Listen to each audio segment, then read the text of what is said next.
Assalamualaikum warahmatullahi wabarakatuh. Jumpa lagi dengan saya Muhammad Afandes. Masih dengan topik yang sama, yaitu pemrograman fundamental menggunakan bahasa Java. Video sebelumnya kita sudah belajar bagaimana basic dasar menulis sebuah program menggunakan Java. Kita sudah mengerti juga bagaimana coding-coding dasar, apa yang harus kita persiapkan supaya bisa membuat program dasar di Java. Pada video kali ini kita akan membahas topik selanjutnya, yaitu tentang data, variabel, dan tipe data. Yuk kita langsung saja mulai. Ya, kita akan langsung membuat sebuah program ya. Kalau kalian sudah mempersiapkan IDE, kita akan langsung buat program. Ini adalah program pertama yang akan kita bikin dan akan kita bahas. Nah, di sini saya langsung bikin program pertama. Saya kasih judul salam ya, salam. Oke, berikutnya jangan lupa setiap kali kita membuatkan file, itu nama file kita harus sesuai dengan nama kelas. Karena nama file saya itu adalah salam.java, maka memang nama kelas saya juga salam. Nah, perhatikan juga huruf besar, huruf kecilnya gitu ya. Saya menggunakan huruf kapital di S-nya, sehingga di nama file juga menggunakan huruf kapital. Nah, setelah kita membikinkan sebuah kelas, yang kita tulis pertama kali adalah PSVM. Di video sebelumnya kita sudah membahas tentang PSVM ya. Kalian pasti sudah tahu apa itu PSVM. Sebenarnya PSVM itu singkatan untuk autocomplete di beberapa IDE ya. Contoh yang saya gunakan ini adalah IntelliJ IDEA. Jadi kalau saya menggunakan PSVM gitu ya, terus saya tekan tab, maka dia akan langsung membuatkan public static void main. Fitur ini juga bisa kalian temukan di NetBeans. Kalau di Eclipse mungkin ada juga ya. Saya belum pernah coba ya kalau untuk di Eclipse. Tapi mungkin saja fitur-fitur ini ada di beberapa IDE. Nah, berikutnya saya akan membikinkan sistem outprint. Sistem outprint ini juga punya singkatan kalau di NetBeans. Begitu juga di IntelliJ IDEA, yaitu SOUT. SOUT. SOUT ini langsung akan membuatkan sistem out. Nah, ada print ln-nya gitu ya. Oke. Sini saya bikinkan sebuah sebuah string gitu. Hi programmer gitu ya. Hi programmer. Nah, seperti ini. Nah, ini sudah jadi program kita. Saya jalankan dulu sebentar. Saya juga menyarankan bagi kalian yang belajar Java untuk terbiasa menggunakan tools-tools yang profesional ya. Boleh sih sebenarnya di awal-awal itu menggunakan Notepad atau Notepad++ gitu ya untuk latihan menulis coding program. Tapi saran saya jangan terlalu lama menggunakan kayak Notepad gitu ya, karena itu memang tidak didesain khusus untuk menulis coding. Ketika kita nanti sudah terbiasa ngoding, kita butuh code editor. Jadi bukan sekedar text editor ya. Kita butuhnya code editor atau IDE justru yang lebih profesional.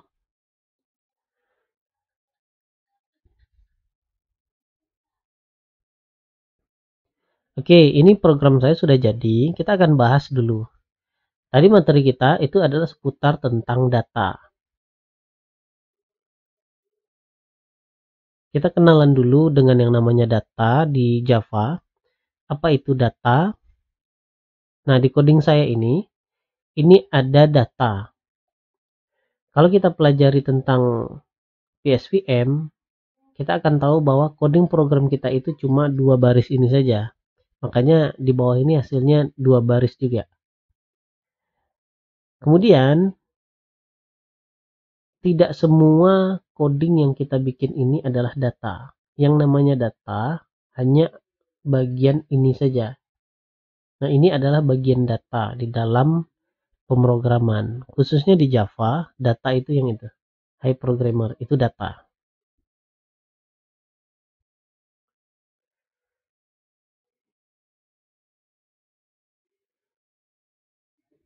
Saya menyebutkan data itu ibarat seperti nilai atau apa ya kalau bisa dibilang ya, informasi mungkin kayak gitu ya.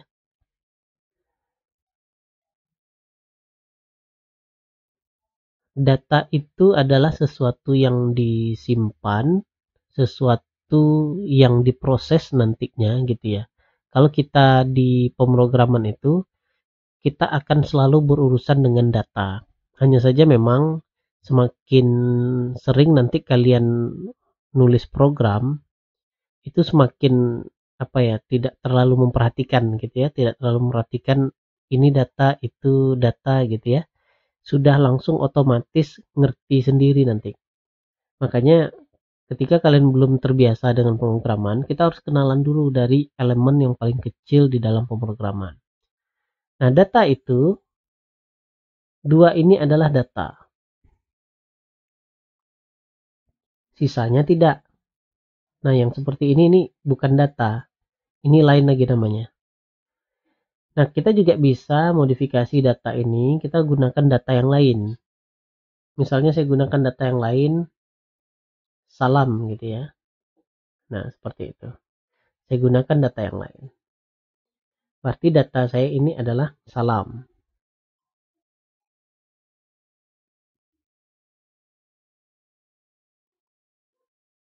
Nah, ini kalau di contoh saya ini, saya tunjukkan ada 2 ya. Nah, coba kita perhatikan, ternyata data itu ada jenisnya. Pertama ada data teks, terus ada data angka. Jadi saya sengaja apa ya, kita bahasnya itu pelan-pelan saja. Takutnya nanti kalian merasa ini terlalu cepat gitu ya.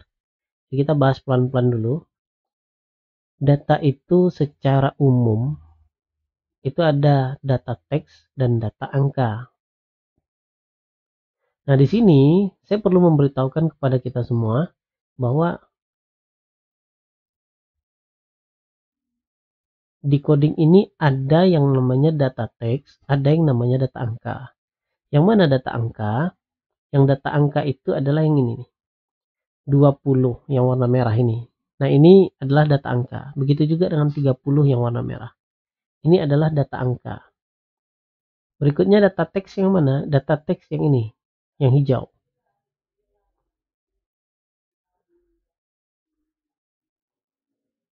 Kita perlu paham dulu bahwa memang data teks dan data angka kadang kelihatannya mirip, tapi sebenarnya itu berbeda. Itulah makanya secara garis besar saya membedakan mana data teks dan mana data angka. Kita harus paham dulu tentang kedua data ini. Nah, di sini saya memberikan gambaran bahwa ada data angka. Ketika data angka ini diproses, dia akan mengoutputkan hasil kalkulasi angka 20 tambah 30.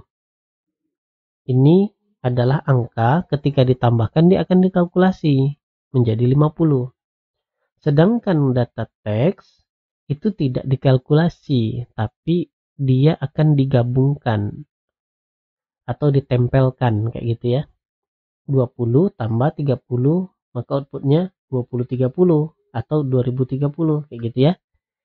Ini karena tipe datanya adalah teks. Kalau teks dari awal pun dia tidak akan bisa dikalkulasi.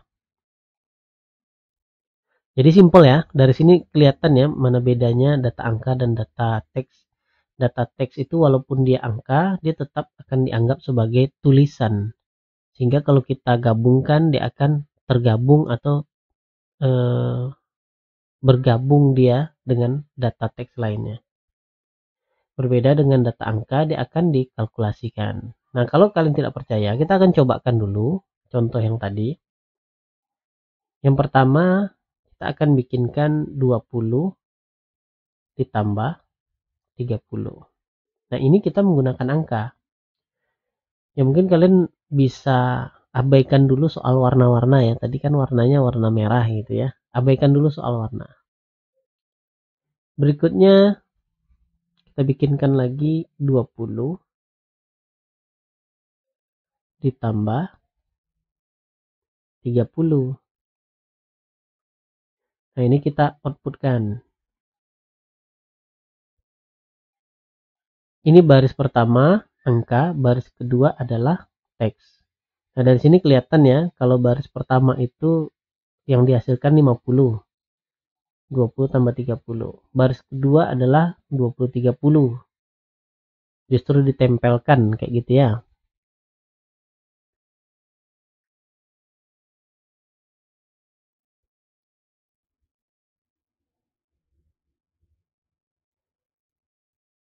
Berikutnya, antara kedua data ini tentu harus ada pemisah. Karena memang bisa jadi isi dari datanya itu sama. Sama-sama 20, tapi ternyata tipenya berbeda. Nah, kalau tipe data angka, kita akan menulisnya langsung seperti angka biasa. Sedangkan data teks, kita harus menulis di dalam tanda kutip 2. Nah, ini di dalam tanda kutip 2 ya. Jadi kalau di dalam tanda kutip 2, itu akan dianggap sebagai teks. Tapi kalau di luar tanda kutip 2, itu akan dianggap sebagai angka. Nah, seperti itu. Jadi ini kita paham dulu. Ada data angka, ada data teks. Data angka itu bisa dihitung, data teks itu bisa digabung. Nah, bagaimana kalau seandainya kita campur gitu ya, data teks dan data angka? Menurut kalian seperti apa? Kalau seandainya ini ada data teks, terus data angka, dicampur seperti ini, hasilnya seperti apa? Sebenarnya basic dasarnya, teks itu tidak bisa dikalkulasi. Kalau seandainya teks itu digabung dengan angka yang bisa dikalkulasi, angka itu juga ujung-ujungnya tidak bisa dikalkulasi. Mau diapain coba? Ini misalnya 20 tambah 30. 20-nya itu adalah teks. Tambah 30. Ya logiknya adalah dia tidak akan dihitung. Logiknya ini akan tetap digabung. Karena mau dihitung dengan apa? 20 gitu ya. Ini kebetulan saja 20. Kalau saya bilang di sini adalah X20 gitu ya. Maka nggak bisa kita hitung. Atau XX gitu ya. Nggak akan bisa kita paksakan hitung. Sehingga ketika kita bertemu kasusnya data teks dan data angka digabung, maka hasilnya adalah digabung. Nah, seperti ini. Kita jalankan lagi. Nah, itu kan tetap saja digabung walaupun ujungnya angka. Oke ya, itu tadi tentang data teks dan data angka. Kita kembali lagi. Berikutnya, setelah kita paham tentang data teks dan angka, kita akan coba kenalan lagi dengan yang namanya variabel.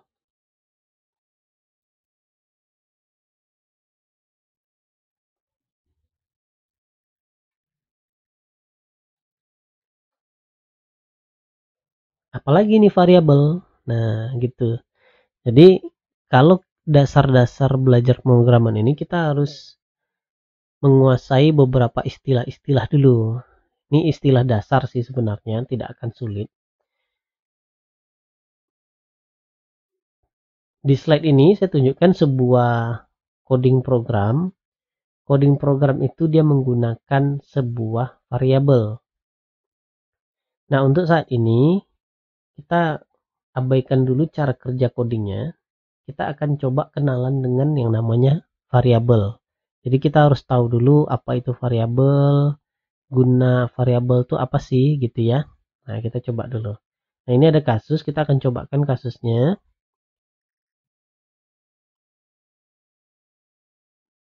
Kasusnya seperti ini. Saya punya sebuah variabel.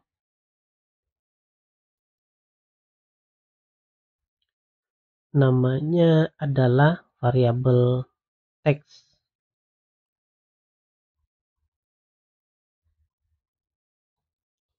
Nah, di dalam variabel teks itu ada data.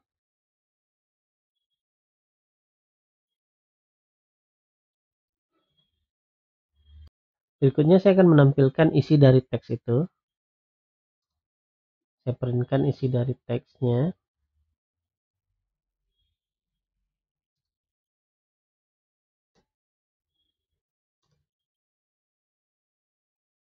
Nah, seperti ini.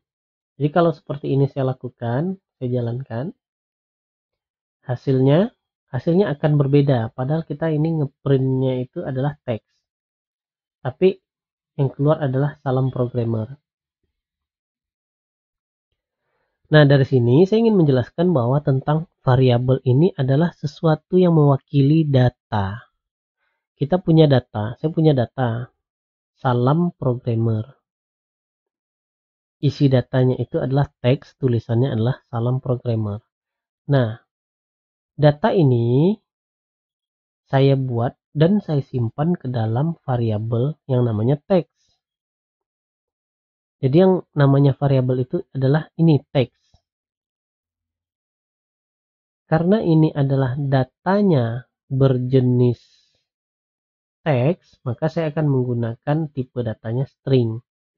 Apa itu string? Ya tipe data untuk teks. Simpelnya sih kayak gitu ya. Jadi kalau seandainya saya mau menjelaskan, ini adalah sebuah variabel teks. Variabel ini hanya bisa menyimpan data dalam bentuk string atau dalam bentuk teks. Apa yang disimpannya? Yang disimpannya adalah teks, salam programmer. Nah, ketika saya mencetak, menampilkan tulisan teks, maka yang tampil itu adalah isi data dari variabel teks. Jadi tidak teks yang keluar. Di sini bukan tulisan teks yang muncul, tapi isi dari teks. Nah, ini harus kita pahami dulu. Apa bedanya data teks dengan variabel? Ini kan data teks. Apa bedanya dengan variabel? Nah, kayak gitu ya. Kan sama-sama teks juga. Variabel ini kan juga teks, tulisan kayak gitu ya. Huruf. Ini juga huruf. Apa bedanya? Kalau dia data teks, dia selalu dibuat di dalam tanda kutip. Nah, seperti itu. Dia selalu dibuat di dalam tanda kutip. Kalau dia variabel, dia tidak dibuat di dalam tanda kutip. Ini tidak bisa kita bikinkan di dalam tanda kutip, nggak boleh. Nah, seperti ini, nggak boleh. Kalau kita bikinkan seperti itu, jadi teks dia. Gitu ya. Nah, makanya ketika kita membikinkan sebuah variabel, variabel ini tidak boleh di dalam tanda kutip. Setelah variabel itu kita bikin, kita bisa menggunakan variabel itu untuk dimanfaatkan isinya. Contoh, ini saya cetak teks. Yang dicetak itu isinya, bukan variabelnya, ya kan? Apa keuntungannya? Saya bisa menggunakan isi dari variabel ini berulang-ulang. Di sini saya cetak 2 kali. Kalau mau saya cetak 3 kali, saya tinggal bikin lagi. Cetak, cetak, cetak gitu ya. Daripada kita akan membikinkan isinya. Lah kan sama aja, Pak. Isinya aja kita copy paste ke sini. Contoh, kita copy paste aja isinya, Pak. Copy, paste kan ke sini. Kan sama aja jadinya, Pak. Ya, sama sih sebenarnya, logiknya masuk akal gitu ya. Tapi bayangkan kalau seandainya teksnya itu panjang. Misalnya, salam programmer, apa kabar? Hari ini kita akan belajar tentang bahasa pemrograman Java. Sebelum kita belajar bahasa pemrograman Java, kita harus kenalan dulu dengan tipe data dan data. Begitu juga dengan variabel kayak gitu ya. Nah, itu kan panjang kalimatnya.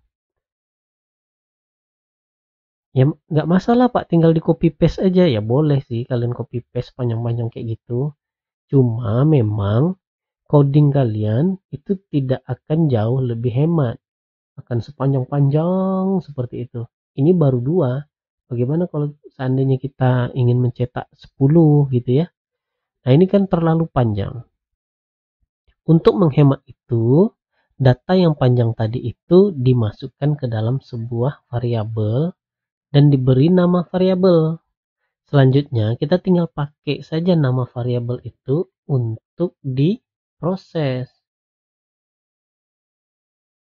Makanya memang variabel gunanya adalah untuk menyimpan data.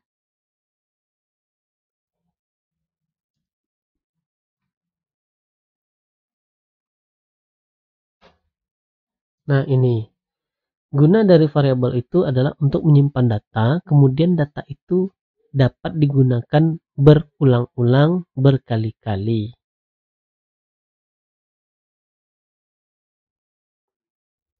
Nah, bayangkan kalau seandainya kalian sudah punya variabel, terus kalian gunakan berulang-ulang. Di sini anggap saja codingnya bukan 8 baris ya. Anggap saja coding kalian itu sampai ratusan baris. Mungkin di baris ke 100 sekian ada lagi kalian menggunakan variabel text.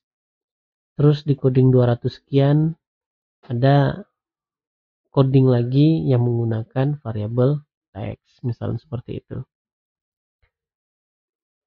Nah, ketika isi dari variabel teks tadi itu berubah,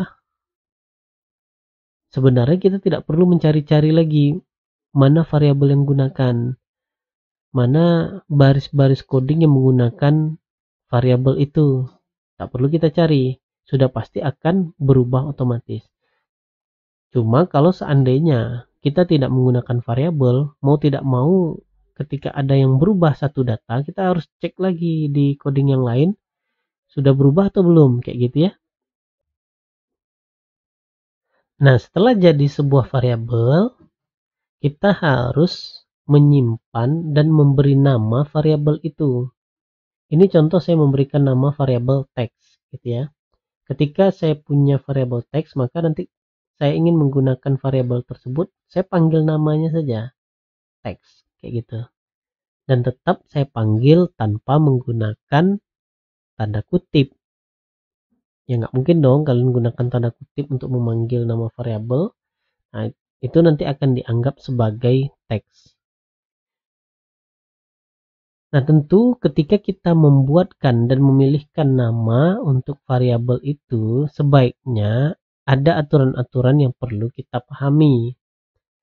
Ya, coba kita perhatikan ya. Nah, ini ada aturan-aturan yang perlu kalian pahami dalam pemberian nama variabel. Pertama adalah bersifat case sensitif. Contoh, kita contohkan. Di sini saya ada string text gitu ya. Saya sudah punya variabel text. Sekarang saya mau bikin lagi string text sama dengan saya bikinkan di sini hai programmer, misal kayak gitu ya. Nah, yang satu huruf kecil, yang satu huruf besar.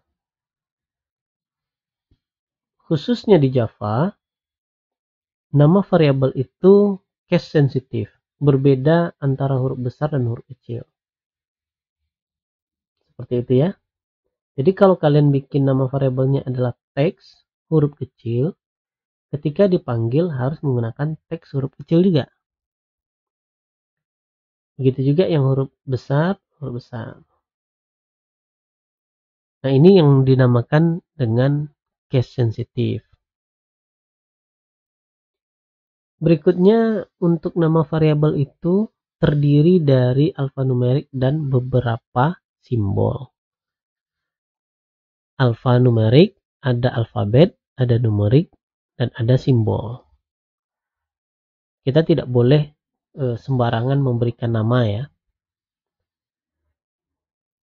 Berikutnya, tidak menggunakan spasi, titik, dan koma.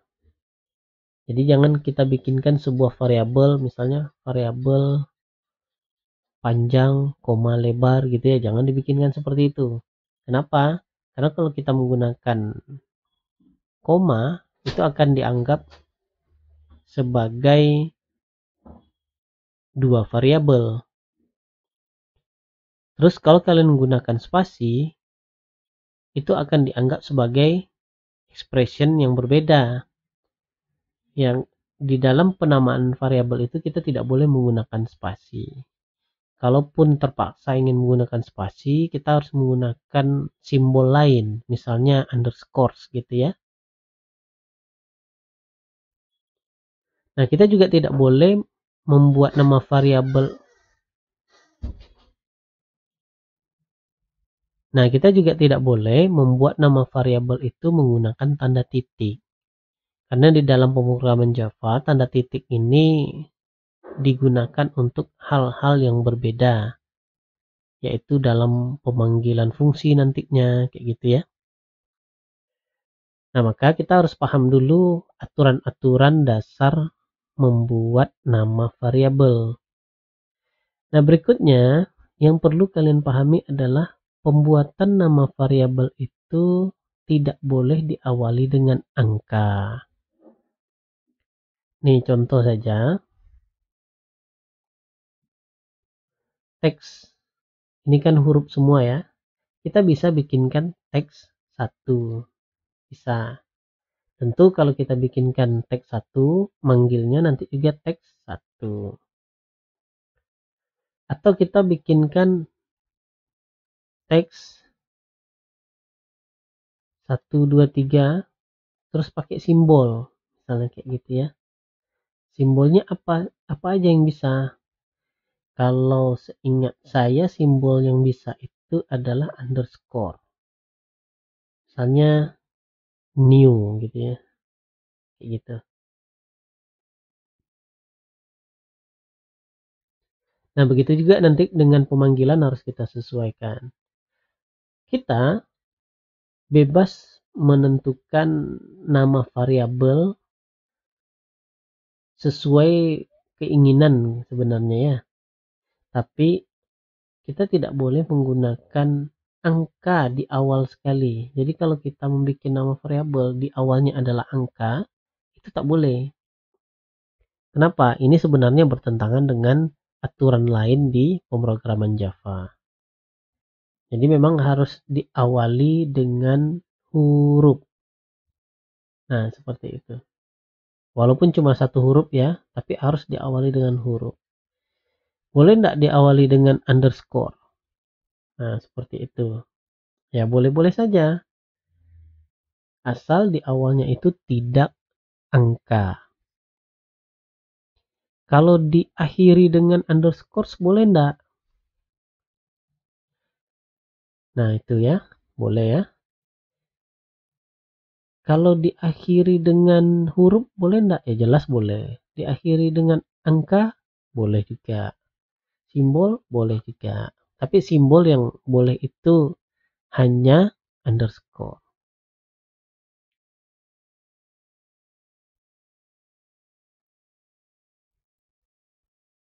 Nah, berikutnya kita akan bahas lagi tentang, ini saya kembalikan lagi ya. Nah, kita akan bahas lagi tentang nama variabel. Ada sedikit tips ketika kalian ingin membuat nama variabel, apalagi kalian baru belajar pemrograman gitu ya. Tips yang pertama adalah nama variabel itu diusahakan singkat, jangan terlalu panjang. Seperti tadi teks gitu ya, itu kan singkat. Atau boleh juga menggunakan dua kata, misalnya teks salam, misalnya seperti itu ya. Nah, berikutnya pembuatan nama variabel itu harus bermakna. Bermakna ini dari namanya kita sudah bisa paham variabel ini isinya apa gitu ya. Jadi jangan bikinkan nama variabel itu, bikin variabel string x, isinya adalah kata-kata salam. Terus variabel y isinya adalah nama gitu ya, nama orang. Terus z isinya adalah pertanyaan apa kabar, misalnya kayak gitu. Terus kita print x y z, kayak gitu itu kan tidak ada makna ya. Makanya memang ketika kita membuatkan sebuah nama variabel, sangat disarankan kalian itu memilih nama variabel yang mudah untuk dipahami.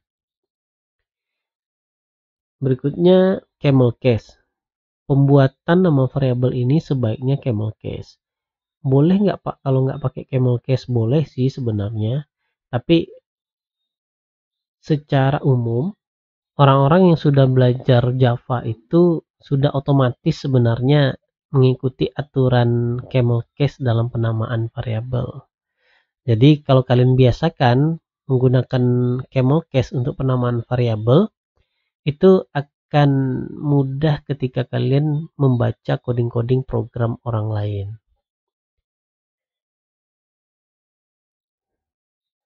Terus camel case ini seperti apa? Yuk kita contohkan ya camel case. Camel case itu seperti ini. Misalnya kita ingin membikinkan sebuah nama variabel teks salam gitu ya. Saya bikinkan seperti ini. Teks salam. Ada lagi saya bikinkan nama lengkap misalnya kayak gitu ya. Nama lengkap. Nah, kita harus paham dulu bahwa nama variabel itu tidak boleh pakai spasi. Nah, ini saya gabung ya. Teks salam. Saya gabung. Terus nama dan lengkap. Ini saya gabung.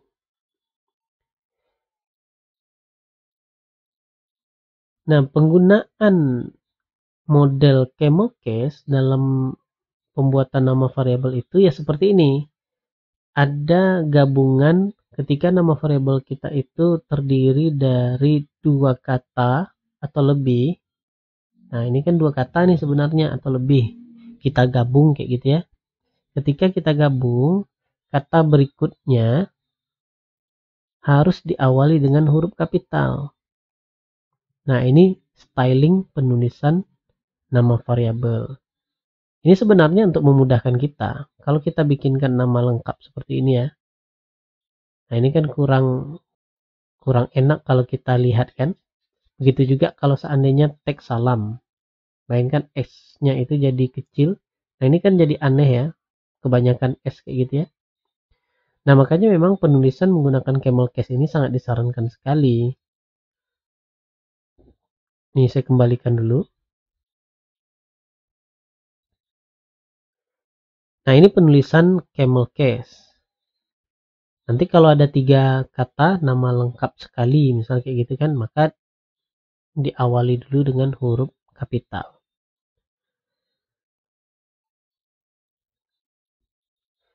Boleh nggak Pak kalau seandainya saya bikin nama variabelnya itu pakai underscore? Boleh. Misalnya seperti ini ya, nama lengkap gitu ya, underscore lengkap gitu.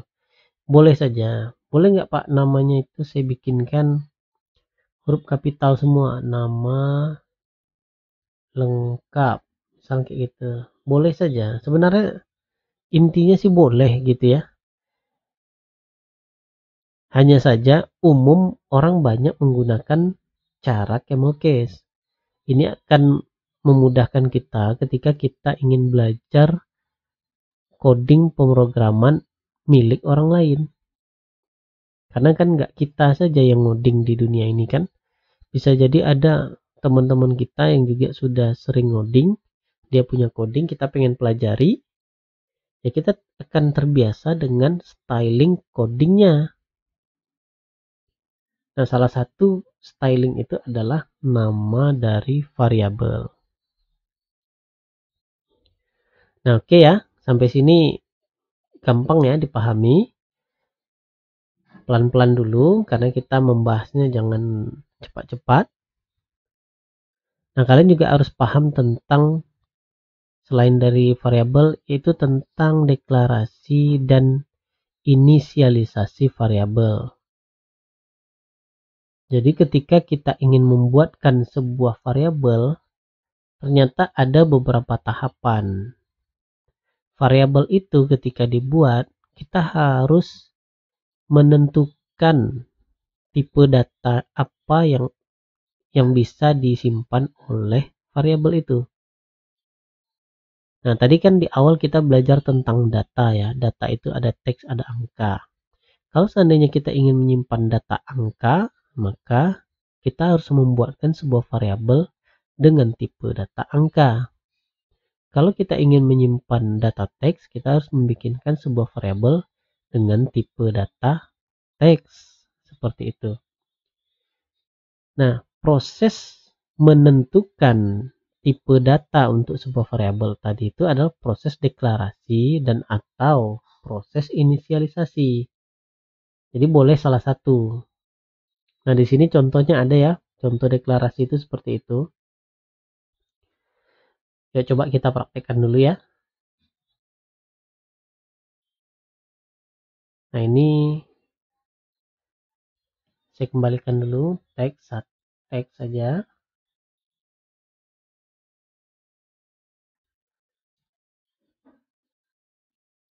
Oke, kita kembalikan dulu ya.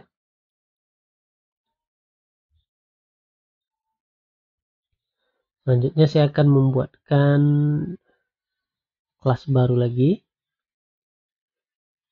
Deklarasi. Ini untuk contoh nama kelasnya saja.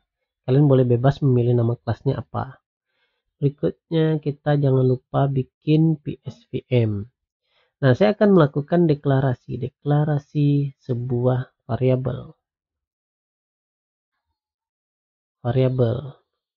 Saya pengen membikinkan sebuah variabel dengan tipe datanya teks, string, nama. Nah, seperti ini. Ini adalah proses deklarasi. Apa yang terjadi ketika kita melakukan proses deklarasi? Pertama adalah kita ingin memberitahukan bahwa ada sebuah variabel baru nih. Namanya adalah nama gitu ya. Lucu juga ya. Ya, kebetulan nama variabelnya nama gitu. Nggak masalah. Yang penting kalian paham ya. Nah, ini proses mendeklarasikan, mengumumkan. Kita umumkan kepada komputer bahwa ada sebuah variabel namanya nama. Variabel nama ini diberi tipe datanya string. String ini anggap aja teks lah gitu ya. Diberi tipe datanya string. Kenapa? Karena nanti di nama ini kita akan simpan sebuah teks. Teks nama seseorang. Berarti kan karena data yang disimpannya itu adalah teks, maka tipe data dari variabel itu dibikinkan teks. Dalam hal ini string gitu ya. Proses deklarasi hanya mendeklarasikan nama dan tipe data saja. Sedangkan proses inisialisasi itu sekaligus ditentukan nilai dari variabelnya itu. Contoh. Nah, ini saya bikinkan proses inisialisasi. Misalnya string alamat sama dengan Jalan Sudirman nomor 10 misalnya seperti itu ya. Nah, seperti ini. Ini adalah proses inisialisasi sebuah variabel dengan nama alamat. Variabel itu tipe datanya adalah string atau teks, dan dia memiliki data, memiliki nilai, yaitu Jalan Sudirman 10. Seperti itu. Nah, ketika kita sudah menentukan langsung isi dari variabel itu, ini disebut sebagai inisialisasi variabel. Sebenarnya tidak terlalu tidak terlalu dipermasalahkan ya, mana yang deklarasi, mana yang inisialisasi. Karena tidak terlalu jauh bedanya nanti. Tapi kita perlu tahu bedanya secara umum ya, biar kalian juga bisa menjelaskan ini kepada orang lain.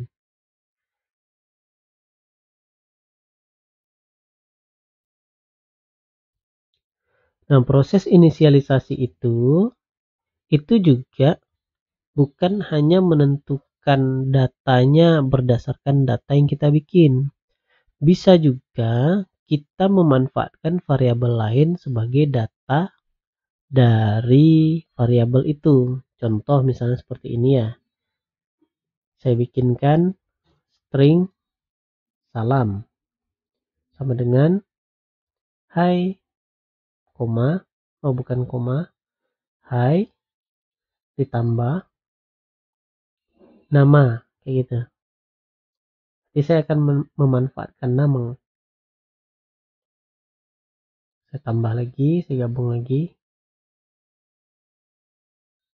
Terus saya kasih spasi, jangan lupa.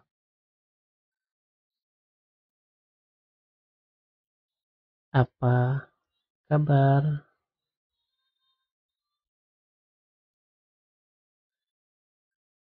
Nah, seperti ini. Nah, jadi proses inisialisasi bukan hanya berisi tentang data-data saja, tapi kita bisa menggabungkannya dengan variabel lain.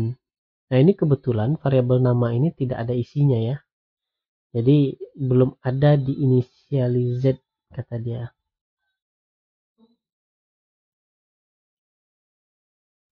Jadi kalau kita bikinkan dia datanya, mungkin dia akan bisa digunakan.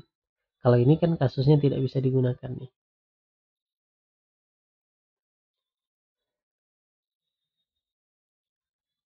Nah, ketika variabel itu belum ada isinya, biasanya kita tidak atau kita belum boleh menggunakan variabel itu sampai kita menentukan apa isi dari variabelnya.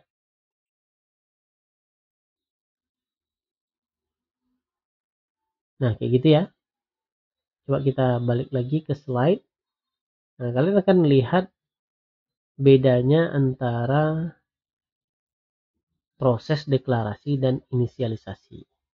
Jadi kalau proses deklarasi itu hanya sekedar sampai menentukan tipe data dan nama variabel. Sedangkan inisialisasi ada penambahan dan penentuan data yang disimpannya. Jadi data yang disimpannya ini dari awal sudah disimpan. Ketika variabel ini dibuat sudah langsung dimasukkan. Nah, selain dari deklarasi, kita juga harus kenal yang namanya assignment. Deklarasi menentukan tipe data dan nama variabel. Inisialisasi menentukan tipe data, nama variabel, dan isinya, datanya. Sedangkan proses assignment itu adalah proses memasukkan data baru ke dalam sebuah variabel yang sudah jadi. Perhatikan ini, label itu sudah jadi sebelumnya. Dia sebenarnya setengah dari inisialisasi deh, kayak gitu ya. Jadi kalau deklarasi digabung dengan assignment jadi inisialisasi, kayak gitu ya. Nah, proses assignment ini bisa kita lakukan terhadap variabel yang sudah dideklarasikan atau variabel yang sudah diinisialisasi. kita punya variabel label kayak gitu ya, baru dideklarasikan. Datanya belum ada, isinya belum ada. Kita bisa kasih isinya dengan melakukan assignment. Caranya ya tinggal panggil nama variabelnya, kasih sama dengan kasih datanya. Seperti itu.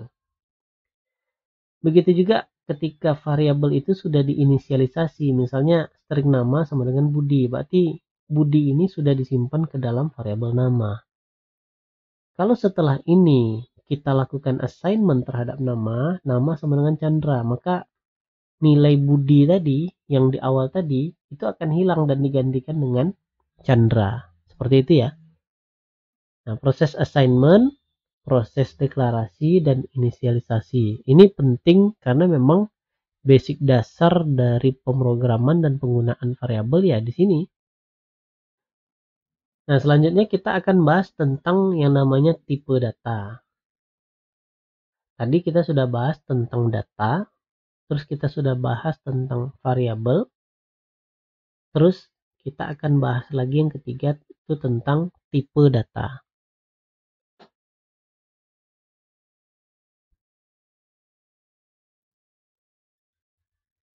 Dari sini kelihatan bahwa string itu adalah tipe data. Ini tipe data string. Nama ini adalah variabel. Budi adalah data. Jadi kalau kita kembali lagi ke judul slide kita pada video kali ini, data, tipe data, dan variabel kayak gitu ya. Nah, inilah hubungan di antara ketiga itu.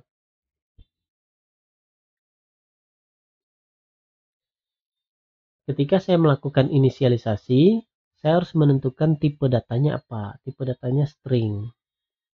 Terus saya harus kasih nama apa variabelnya. Namanya adalah nama. Terus variabel ini mau dikasih isinya apa? Isinya adalah Budi atau datanya adalah Budi.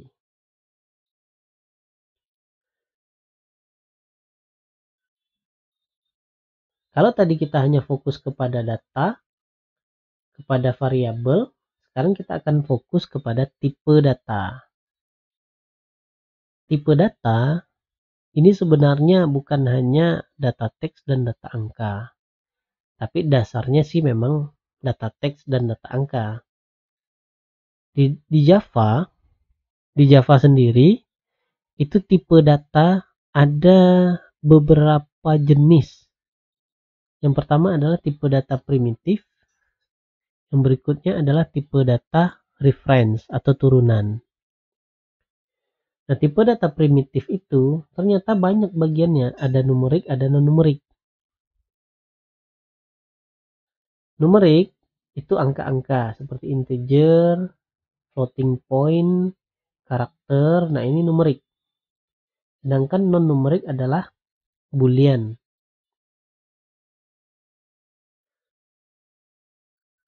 Nah, tipe data ini di Java kita bisa gunakan satu persatu. Yang kita gunakan yang ini nih, yang abu-abu nih. Misalnya byte. Byte itu sebenarnya termasuk ke dalam integer. Short itu masuk ke dalam integer. Int termasuk ke dalam integer. Long itu termasuk ke dalam integer. Integer ini adalah tipe data bilangan bulat. Sedangkan floating point adalah bilangan pecahan atau berkoma. Karakter ini adalah karakter, huruf, simbol. Nah, itu dia ya. Dan boolean ini antara ya dan tidak. Ya, untuk sekarang kita cukup tahu ini dulu. Nanti di slide berikutnya kita akan bahas cara panjang lebar untuk masing-masing tipe data itu yang ada di sini ya. Oke, kita lanjutkan dulu. Tadi ada tipe data primitif dan sekarang ada tipe data non primitif. Non primitif ini sebenarnya nggak usah disebutin satu-satu deh ya sebenarnya.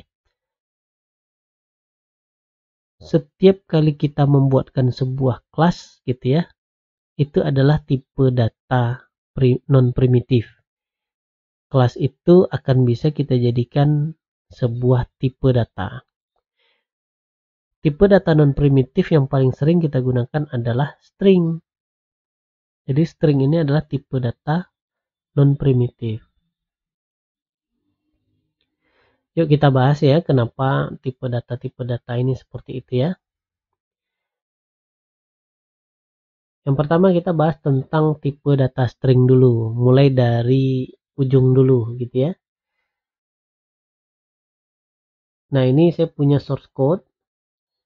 Saya melakukan proses inisialisasi variabel dengan tipe data string. String adalah tipe data untuk teks. Ini sederhana aja codingnya. Nah, kita akan bahas coding ini. Di sini kita akan tahu mana sebenarnya data teks dan mana sebenarnya variabel. Nah, ini sebenarnya variabel yang hitam-hitam ini variabel. Yang teks ini yang merah-merah nih, ini yang teks. Ketika kita membuatkan sebuah tipe data string, sebenarnya kita dapat melakukan penggabungan data-data yang ada di luar string itu. Misalnya saya menggabungkan teks apa, ada spasinya di sini ya, ini spasi, terus kabar. Kalau seandainya ini tidak kita kasih spasi, ketika digabung dia akan nempel. Apa kabar itu akan nempel. Supaya tidak nempel, kita tambahkan secara manual spasi di setelah tulisan apa. Begitu juga dengan tulisan hai kayak gitu ya. Nah, kita juga bisa membuatkan sebuah string itu digabung menggunakan variabel. Kita sudah contohkan tadi ya di awal. Kita bisa menggabungkan dengan variabel.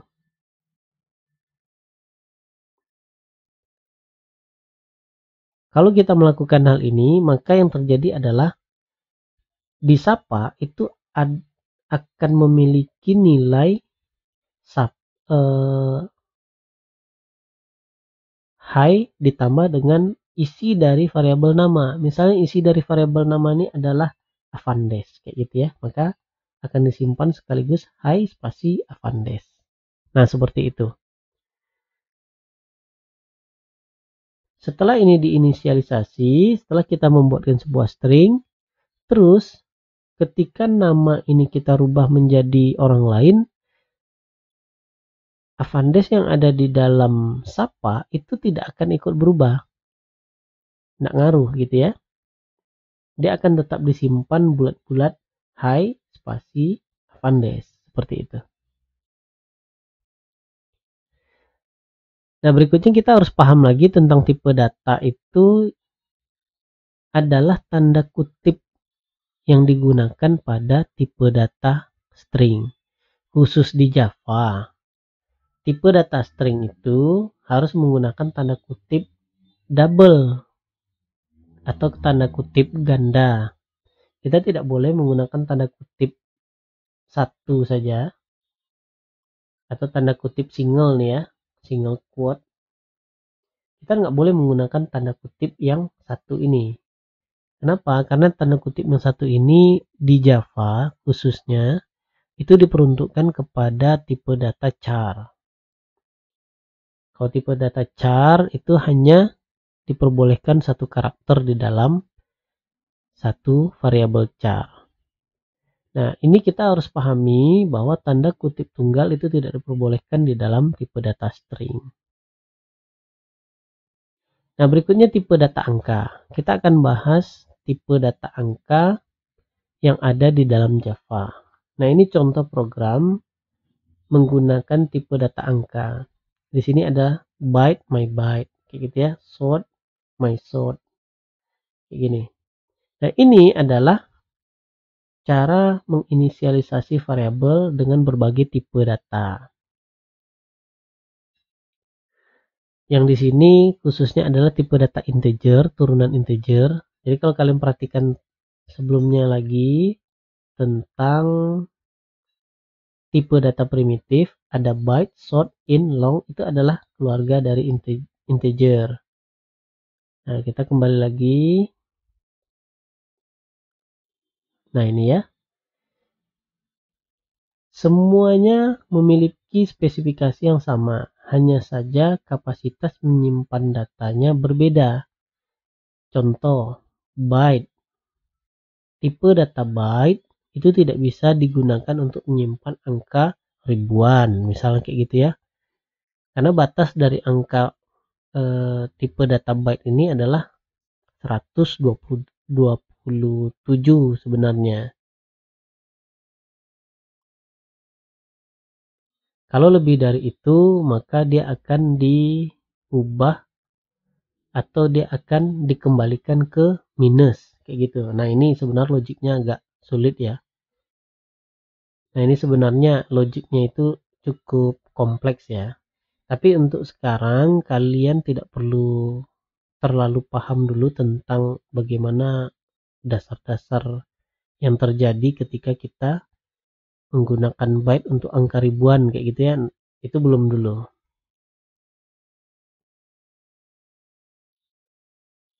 Nah, kenapa hal itu bisa terjadi? Kita perlu pastikan dan kita juga perlu tahu tentang kapasitas dari tipe data yang kita gunakan. Nah, ini adalah daftar kapasitas dari integer. Integer itu ada yang byte, size-nya itu adalah jumlah memori yang digunakan di dalam komputer kita atau di dalam memori kita untuk variabel dengan tipe data byte. Nah, byte itu cuma 1 byte ya. Jadi kita hanya bisa menyimpan angka minus 128 sampai 127. Jadi jangan coba-coba kita menyimpan angka 200 di sini ya. Nggak bisa. Keempat-empat ini semuanya adalah tipe data bilangan bulat. Di sini kelihatan bahwa dia bilangan bulat semua, nggak ada yang berkoma. Ini titik ini tandanya ribuan ya, pemisah ribuan, seribuan, sejutaan, miliaran kayak gitu ya. Short itu 2 byte, integer itu 4 byte. Jadi kalau kita tambahkan kedua byte gitu ya, dari 127 bisa sampai 32.000. Terus kita tambahkan 4 byte bisa sampai 2M, 2 miliar data. Terus yang paling besar adalah long, yaitu 8 byte. Ini artinya kalau kita punya banyak tipe data dengan, maksudnya variabel dengan tipe data long, itu bisa-bisa cepat habis memori kita kan. Nah, inilah juga yang menyebabkan kadang ada program itu ringan tapi kok berat ya memori dipakainya kayak gitu ya. Nah, ini karena kalau kita tidak bijak memilih tipe data yang akan digunakan, maka kita akan boros-boros memori sebenarnya. Contoh misalnya ya, saya ingin menyimpan data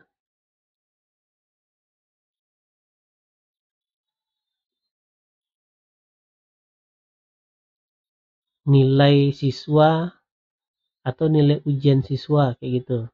Nilai siswa itu kan hanya berkisaran antara 0 sampai 100 kan kayak gitu ya. Daripada kita menggunakan integer yang kapasitasnya sampai 2M, mending kita menggunakan byte saja. 0 sampai 100 masih ada sisa-sisa rank yang tidak digunakan kayak gitu kan. Nah, orang bisa bebas untuk masukkan angka 0, 50, 60 gitu ya, 100 gitu ya, bebas. Dengan catatan masih di bawah 127.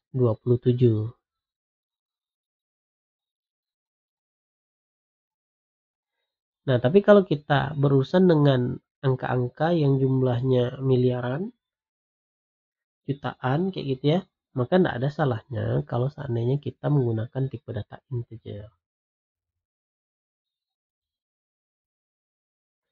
Berikutnya tentang floating point. Floating point ini adalah tipe data berkoma. Di Java ada 2 tipe data yang berkoma, yaitu float, satu lagi double. Float sebenarnya hanya dipakai untuk perhitungan-perhitungan yang tingkat presisinya itu mungkin sekitaran berapa ya, 6 sampai 7 di belakang koma kayak gitu ya. Tapi kalau sudah 15 angka di belakang koma, yaitu float ini sudah tidak bisa terlalu presisi lagi, tidak bisa terlalu detail. Yang bisa terlalu detail itu adalah double. Dia bisa detail sampai 15 digit di belakang koma. Nah, ini untuk double kayak gitu ya.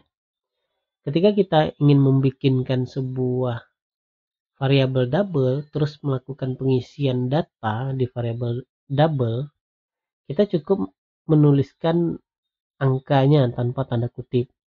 Kalau dia berkoma, silahkan menggunakan tanda titik. Nah, ini sebenarnya adalah standar luar negeri ya. Yang berkoma itu dia menggunakan titik. Kalau kita kan di Indonesia itu menggunakan koma ya tepatnya.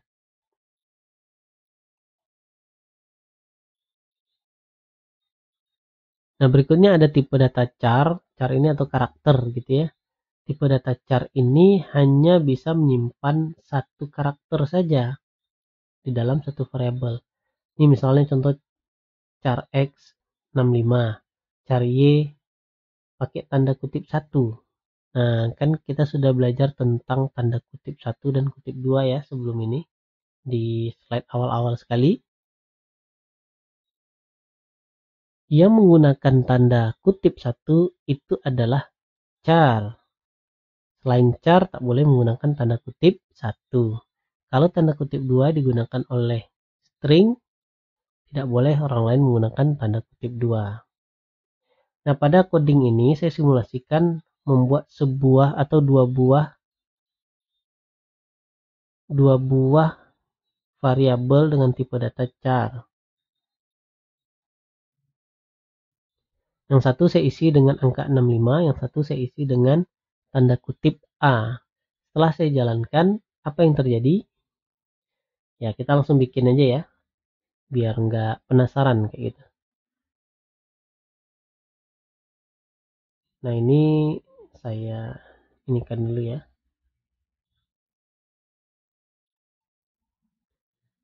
Saya bikinkan kelas baru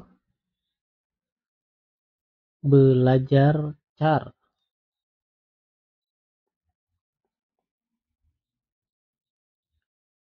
Nah, ini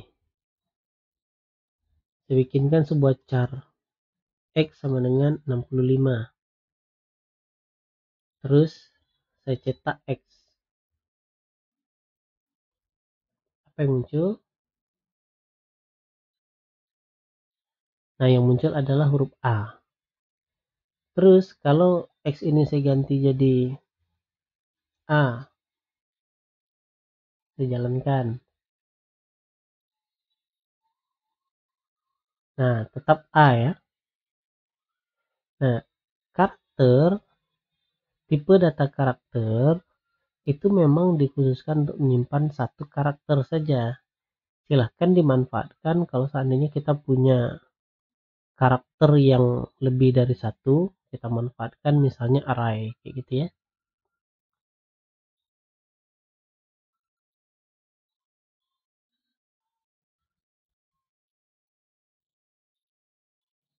Oke, selanjutnya kita bahas tentang boolean. Nah, boolean ini tipe datanya khusus. Boolean ini kalau kita membuatkan sebuah boolean gitu ya, pasti isinya kalau tidak true ya false, kalau tidak false ya true. Karena memang yang namanya boolean dia tidak bisa menyimpan angka, tidak bisa menyimpan teks, dia hanya bisa menyimpan status true atau false. Nah, ini boolean.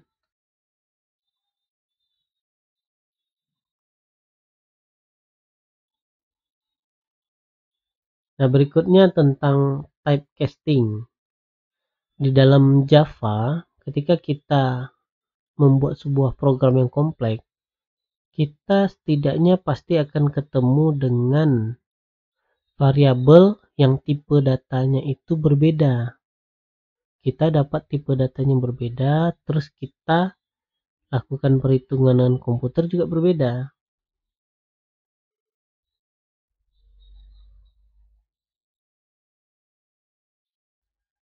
Nah, proses menukar tipe data dari tipe data satu ke tipe data lain, nah itu disebut dengan typecasting.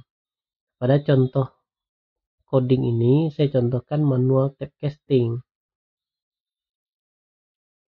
Yuk kita bikinkan ya. Manual casting 25/7 dibagi 7. Kita bikinkan.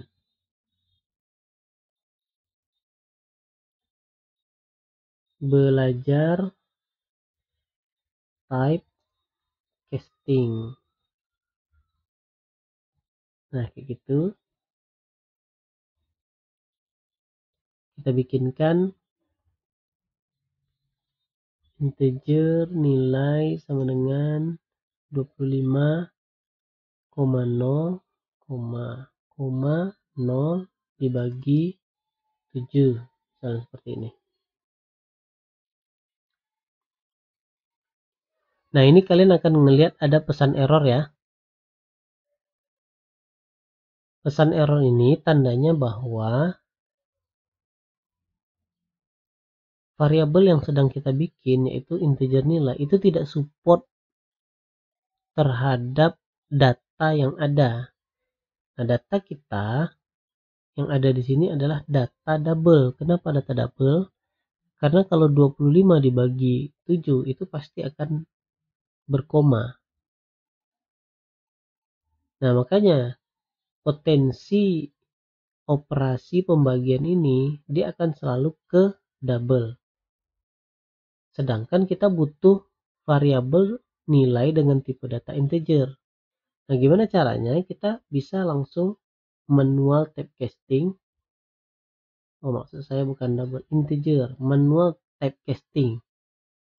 Nah, dengan manual ini kita akan memaksa data atau variabel yang memang tipe datanya berbeda, kita paksa untuk menjadi tipe data yang sama dengan tipe data kita. Nah, dari sini pasti akan ada resiko sebenarnya ya. Ya, di sini disebutkan resikonya adalah possible lossy.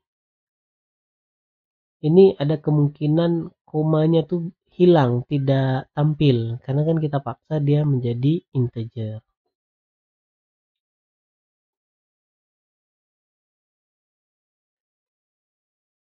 Nah, coba kita contohkan.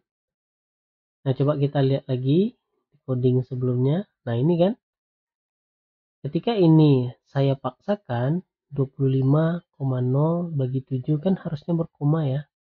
Jadilah integer. Nah, ketika ini saya paksakan, terus saya shortkan gitu ya, nilai. Nah, seperti itu. Kita lihat hasilnya.